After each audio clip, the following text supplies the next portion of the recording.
আসসালামু আলাইকুম রহমতুল্লাহি ওয়া বারাকাতু। আমাদের প্লাস্টারের জন্য যে বালুগুলো আনি আমরা, এগুলা ওয়াশ করার প্রয়োজন হয়। প্লাস্টার করার পূর্বে আমরা ওয়াশ করে নেই।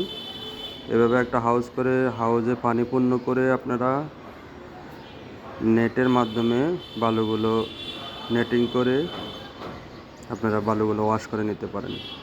কারণ নদীর বালুতে ময়লা বা কাদা কিছু থাকতে পারে। এগুলা নেটিং করে পানি দেখতেছেন, পানির পাইপ মোটর থেকে কন্টিনিউ পানি আসতে থাকবে হাউজে।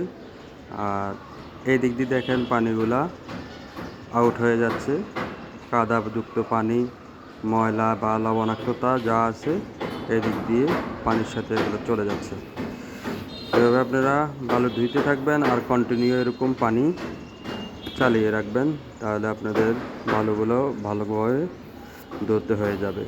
এরপর হাউস থেকে উঠিয়ে নিয়ে ভালো করে শুকিয়ে বালুগুলোকে প্লাস্টার করার জন্য প্রস্তুত করতে পারেন। ভালো থাকবেন, দোয়া করবেন। আল্লাহ হাফেজ। আসসালামু আলাইকুম।